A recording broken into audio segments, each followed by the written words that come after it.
Oi! Dessa vez eu decidi ler aqui um artigo nomeado Uma hipótese anarquista para a renda básica universal.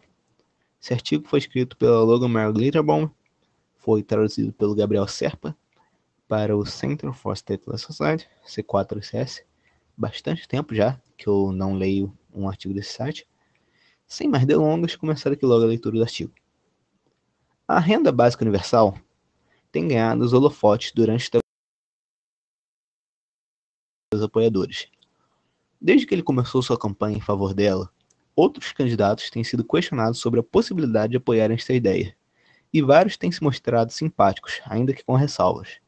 Lamentavelmente, alguns, como Bernie Sanders, se posicionaram de maneira cética quanto à renda básica universal, e preferiram anunciar medidas como aumento do salário mínimo e programas federais de emprego. Tais propostas estão enraizadas em concepções econômicas retrógradas e só contribuem para nos acorrentar ao status quo capitalista. Um programa de renda básica universal, por outro lado, nos ofereceria maior liberdade contra a opressão econômica e a burocracia estatal, ao mesmo tempo em que, possivelmente, nos direcionaria a uma situação muito mais vantajosa, economicamente, do que esta em que nos encontramos. Em primeiro lugar, vamos começar por desconstruir as soluções mais comumente propostas antes de aprofundar nas críticas feitas à renda básica universal. Tradicionalmente, a resposta que se tenta dar aos salários de fome são leis que estabelecem salários mínimos maiores. Eu já escrevi a respeito do Lute por $15, movimento social que reivindica o aumento do salário mínimo para $15 por hora nos Estados Unidos, e dos porquês de ser mal orientado, e de como estas legislações não passam de uma distração, enquanto efetivamente são só um paliativo para os nossos problemas, na melhor das hipóteses. Essas leis, que se estendem a todos, servem apenas para beneficiar alguns trabalhadores, em detrimento de outros, que são jogados para fora do mercado por inúmeros motivos. Certamente, um programa federal de empregos teria capacidade de resolver todos esses problemas, não é? Um aumento do salário mínimo teria um efeito positivo caso ninguém fosse tirado do mercado, devido ao programa do governo que garantiria trabalho para todos. E, obviamente, existem muitas atividades a serem realizadas. A criação de empregos em torno de energia limpa, infraestrutura e setores do tipo proporcionaria mais oportunidade de trabalho. Mas seria o suficiente para assegurar trabalho a todos, sem exceção? Com a prevalecência dos empregos de fachada, em inglês, bullshit jobs, e a crescente automação, parece bastante improvável que haja emprego produtivo bastante para que se promova uma garantia universal desta natureza. Assim, as únicas maneiras de se realizá-la seria pela produção em massa, gerando um inevitável excedente de resíduos, ou pela operação ineficiente da produção, exigindo trabalho extra e, consequentemente, produzindo uma pegada de carbono maior, sendo ambas as formas contraproducentes para com as metas ambientais de seus proponentes. Além do mais, ninguém se sente verdadeiramente satisfeito realizando atividades sem sentido, estando ciente disso. Por que a renda básica universal é uma alternativa melhor?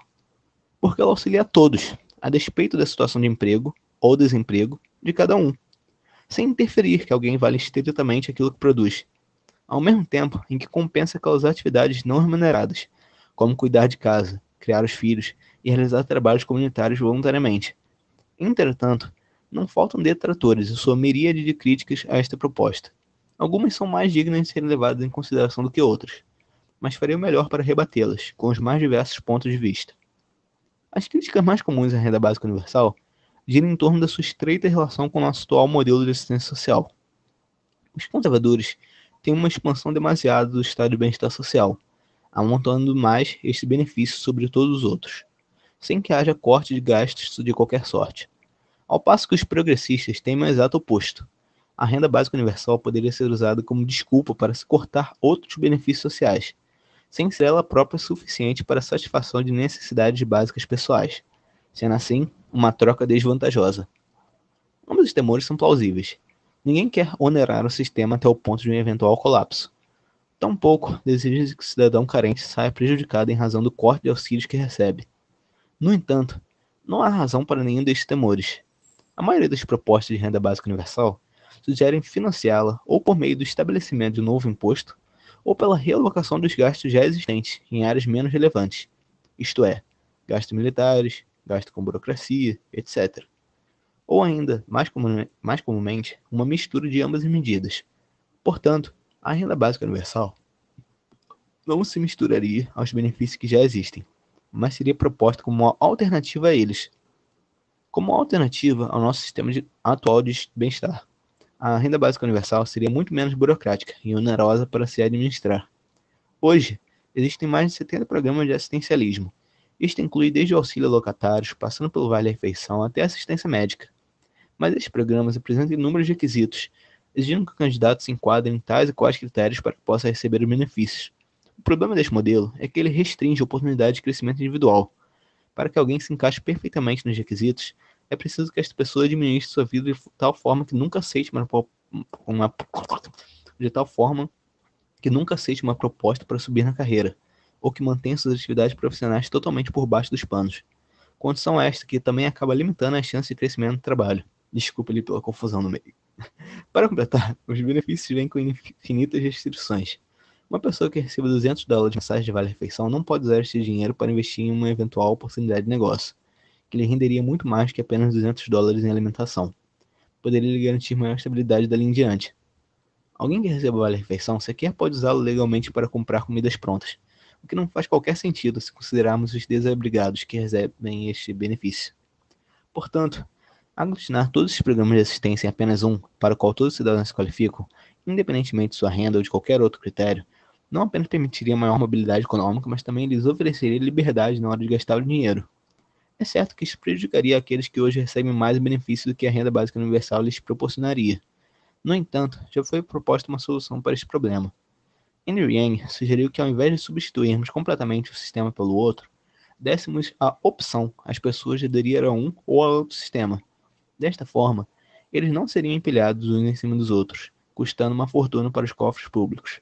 Em vez disso, poderiam escolher entre os já conhecidos benefícios, cheios de restrições, ou dinheiro vivo, sem quaisquer amarras. Contanto que a renda básica universal fosse estabelecida em um patamar digno, a maioria das pessoas muito provavelmente optariam por ela, enquanto o sistema de benefícios cairia em desuso. Conciliar a renda básica universal a outras medidas nas áreas de saúde e educação também pode ser uma boa saída para assegurar que ninguém seja excluído. Outra grande crítica vindo da esquerda é de que deveríamos fortalecer nosso poder de negociação, enquanto a renda básica universal serviria mais ao propósito de transformar os cidadãos em meros consumidores passivos. Tal crítica funda-se em um modo de produção cada vez mais ultrapassado. Embora sempre haja trabalho a ser feito, os programas de treinamento e reciclagem de profissionais já se provaram extremamente ineficazes em preparar trabalhadores manuais, sejam eles qualificados ou não, para assumirem cargos que envolvam alta tecnologia, como codificação. Considerando a taxa atual de automação, a ideia de haver propriedades coletivas de trabalhadores dentro do sistema econômico atual parece favorecer que um punhado de capitalistas detenham fábricas totalmente automatizadas, enquanto o restante de nós ficamos desempregados e famintos. É evidente que não são todos os setores industriais que podem ser automatizados assim, mas com a ameaça da automação destituindo trabalhadores de seus postos, focar apenas no poder da negociação serve só aos empregados, ainda não familiarizados com a automação. Para todos os outros, restaria torcer para que o poder de negociações daqueles trabalhadores fosse usado em benefício de toda a classe operária, incluindo os desempregados, e não apenas deles próprios e de seus colegas. Mas a noção de que a renda básica universal não oferece um incremento na capacidade de negociar do trabalhador é de todo falsa. A principal razão para que muitas pessoas optem por não se sindicalizarem é o medo de perderem seus empregos, como forma de retaliação. Este medo poderia ser atenuado pela renda básica universal, que permitiria às pessoas atenderem suas necessidades mais imediatas. Isto significaria maior liberdade para a classe trabalhadora do que ela jamais teve. E para aqueles que não desejassem se submeter a um patrão, seria possível que juntassem suas rendas básicas universais e se organizassem em cooperativas, propriedades coletivas e parcerias colaborativas.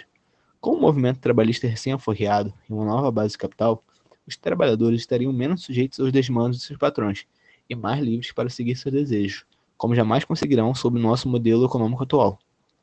Por fim, a renda básica universal tem sido criticada por retirar o incentivo das pessoas de trabalhar, enquanto ela atenua os aspectos coercitivos do trabalho, já que permite que você atenda suas necessidades básicas e não se veja em um dilema entre trabalhar ou morrer. Isso não pode ser visto como algo ruim. Tal coerção é totalmente dispensável. Implementar uma renda básica universal facilitaria a tarefa de livrar o mercado dos empregos de mentira e na busca por atividades mais significantes. As pessoas seguirão trabalhando na solução de problemas em suas comunidades, por sermos seres gregários e por isso gerar melhorias em nossas vidas. As pessoas farão tudo o que for necessário para garantir sua própria sobrevivência e de seus entes queridos, e na condição de seres comunitários, sabemos que é menos custoso sobreviver coletivamente. Na realidade, havendo menos pessoas que dediquem seu tempo a empregos de faz de conta, teremos mais gente concentrando esforço naquilo que realmente importa. Mais pessoas se sentirão inspiradas para criar novas tecnologias, como comprova as iniciativas adeptas do código aberto. Estas coisas não acontecem pela coerção, mas pelo interesse que temos nelas e pelo prazer que extraímos disso. E certamente testemunharemos uma grande mudança em toda a produção de massa. Em vez de bens sem sentido, o foco estará em itens de primeira necessidade, no conforto e no luxo e na produção artística. Livres do dilema coercitivo entre trabalhar e morrer de fome, os bens e serviços que valoramos influenciarão na oferta e na demanda, de modo que o mercado há de corresponder naturalmente a isso. Em outras palavras, o mercado livre de coerção tenderá a uma leitura mais precisa das conjunturas e funcionará melhor. Afinal, quanto mais livre é o mercado, mais livre é o povo. Assim sendo, a renda básica universal nos oferece os meios para encolher o estado de bem-estar social, possivelmente o orçamento militar e outros setores inchados também. Concede aos trabalhadores maior autonomia e poder de negociação e ainda nos aproxima mais de um mercado livre. Este pode não ser o seu objetivo final, mas é uma ferramenta útil de transição da qual dispomos aqui e agora. É uma proposta que não deve gerar desconforto em nenhum anarquista que venha defendê-lo. Então é isso. Esse foi o artigo da Logan Mara Gliderbaum para o Center for Stateless Society, C4SS. Espero que todos tenham gostado, como de sempre. E é isso. Até mais.